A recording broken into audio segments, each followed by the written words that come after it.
Når man snakker om pengepolitik, snakker man om hvorvidt det er muligt at styre den økonomiske aktivitet i samfundet via renten. Den britiske økonom Keynes havde en teori om, når der opstod ubalancer i økonomien, var det på grund af manglende efterspørgsel i det private og offentlige brug. Han mente derfor, at for at øge efterspørgselen under en lavkonjunktur, skulle man sænke skatter og renterne, og det er det, man kalder en ekspansiv pengepolitik.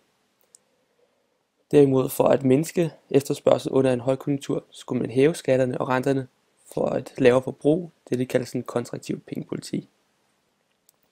Men som sagt, når man snakker om pengepolitik, er det dens mål, at der gerne skal opstå lav inflation, og for at opnå dette er det alene Nationalbanken, der har kontrollen. Den kan ændre udlånsrenten til banker og sparekasser i landet. Det kan gøres på forskellige måder. Et eksempel på det kunne være: man kan hæve folierenten, altså den rente, som sparekasser betaler for deres lån i Nationalbanken. Dette bevirker, at det bliver dyrere at låne penge i banker og sparekasser, og derfor tager folk ikke lån, og de får et mindre forbrug, og der vil så være mindre efterspørgsel. Og det skaber så også mindre produktion, lavere beskæftigelse og derfor lavere inflation. Når man snakker om strukturpolitik, har man de her 4 fælles betegnelser.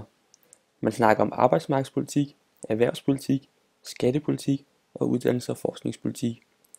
Man kan derfor sige, at en strukturpolitik det er en betegnelse for at ændre samfundsøkonomiske opbygning. Hvis vi ser på arbejdsmarkedspolitik, så har den til opgave at regulere arbejdsmarkedet, så er der en balance mellem udbud og efterspørgsel, altså med hensyn til arbejdskraft.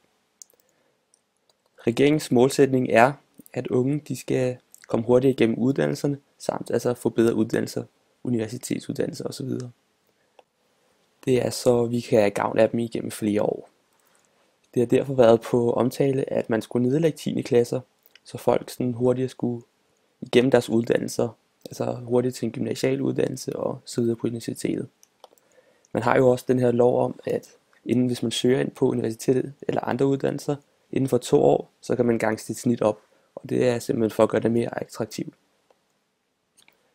Det helt store samtaleemne om arbejdsmarkedspolitik i dag er snakken om dagpenge, og man vil gerne begrænse retten til denne gode. I dag snakker man derfor om, at man gerne vil have blandt andet de der indvandrergrupper ud i arbejde, da arbejdsløsheden blandt disse grupper er store. Hvis vi ser på erhvervspolitik, så i erhvervspolitik så tager man hensyn til de små og mellemstore virksomheder, som har et begrænset antal ressourcer til deres forskning og udvikling. Det er så her, at staten kan træde til og støtte disse virksomheder. Med et stort antal danskere, de har mistet interessen inden for sig egen virksomhed i Danmark, og det kan skyldes flere grunde. Eksempler på det kan være, at der er stor international konkurrence, og så også blandt andet vores høje skatter og afgifter i Danmark, som også sætter en stor stop for det her.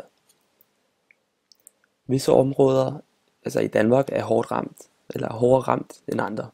Her snakker man blandt andet om den rådne banan, fordi der er mangel på industri, og disse steder kan blandt andet få regional støtte fra den danske stat. Når vi snakker om finanspolitik, så snakker vi om 2 forskellige former for finanspolitik. Vi snakker om den ekspansive finanspolitik og den kontraktive finanspolitik. Vi starter med den ekspansive. Den ekspansive finanspolitik er, når staten de vælger at have et underskud på budgettet. Det vil sige, at staten de vælger at have større udgifter end indtægter. Den kontraktive finanspolitik fører til en øget økonomisk aktivitet. Den måde, som staten de fører den ekspansive finanspolitik, det er ved, at de mindsker indtægterne. Det kan så være, at de gør det ved at sænke skatterne, eller fjerne nogle udgifter, eller sænke udgifterne, sådan så at de hæver et offentligt forbrug. Det der så sker, det er, at folk de får flere penge mellem hænderne. Og når folk de får flere penge mellem hænderne, så bruger folk også flere penge. Så folk de går ud og får et større forbrug, og på den måde der kommer der så et større efterspørgsel på varer. Det der så sker i virksomheder, det er, at de får travlt, og de så bliver nødt til at leve op til den her travlhed ved at producere mere. Og når virksomheder producerer mere, så har de brug for flere ansatte. Når der så kommer flere ansatte, så er det så de arbejdsløse, som får de arbejde, så der bliver sat til arbejde i virksomhederne. Og på den måde så kommer der så flere mennesker i arbejde, og ledigheden falder. Og den her cyklus, den kører så rundt, og den skaber en høj økonomisk aktivitet. Ja, Så har vi så den kontraktive finanspolitik, som er lidt det omvendte i forhold til den ekspansive finanspolitik, fordi i den kontraktive finanspolitik, der vælger staten at have et overskud på budgettet. Og det gør de så ved at have større indtægter end udgifter selvfølgelig. Og en kontraktiv finanspolitik, der fører så til en mindsket økonomisk aktivitet i modsætning til den ekspansive. Det staten de gør for at få en mindsket økonomisk aktivitet, det er, at de gør det ved at øge indtægterne. Det vil sige, at det kan de så gøre ved at hæve skatterne, de kan gøre det ved at sætte flere udgifter på, eller ved at gøre udgifterne dyre. Og på den måde så sparer de så på det offentlige forbrug. Det der så sker, det er, at folk de får færre penge mellem hænderne. Hvilket så fører til, at folk de bruger ikke så mange penge, fordi de har ikke så mange penge at bruge af. Og så sker der så det, at der kommer en mindre efterspørgsel på varer, så virksomhederne de begynder at producere mindre. Og når virksomheder producerer mindre, så er der ikke brug for den samme arbejdskraft længere. Så bliver folk fyret, ledigheden stiger, og der kommer flere arbejdsløse. Og det kører så også rundt i en cyklus det her. Og det mindsker så den økonomiske aktivitet. Man kan også sammenligne lidt finanspolitikken sammen med de økonomiske skoler. Hvis vi kigger på den ekspansive finanspolitik, så forbinder man den lidt med de klassiske økonomer, altså udbudsøkonomerne, som er meget liberalistiske i deres tankegang.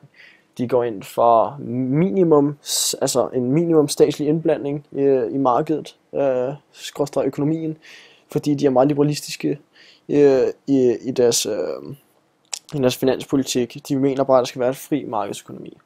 I modsætning til den kontraktive finanspolitik, hvor at man mere kan forbinde den til keynesianisme, efterspørgselsøkonomerne, som er mere socialdemokratiske i deres, altså socialliberalistiske i deres holdning.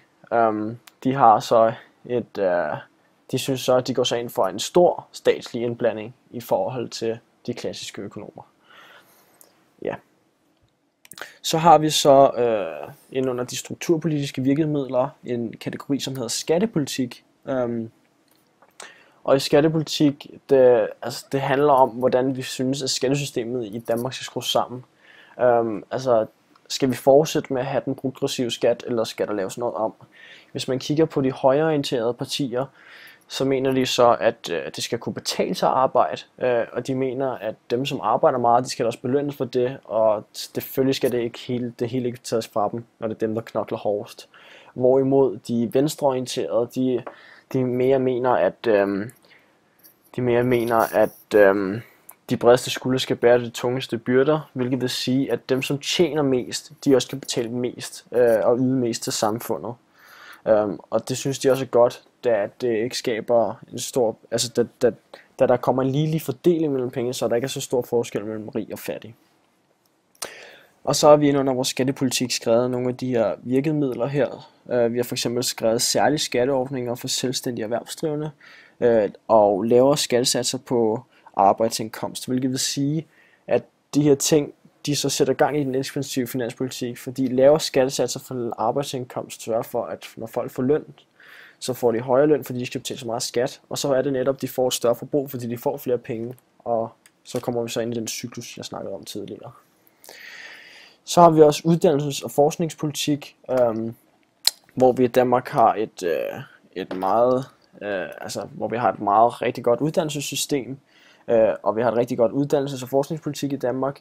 Vi har alle de her goder, som vi har skrevet ned, tilskud til forskning og udviklingsaktiviteter, efter- og videreuddannelsesordninger, som vil sige, at vi har gratis gymnasier, og vi kan få tilskud til efterskoleophold, og så har vi sådan noget støtte til etablering af videnscentre og skattefritagelse for udenlandske forskere. Så vi har alle de her goder, som gør, at uddannelsessystemet i Danmark fungerer rigtig godt.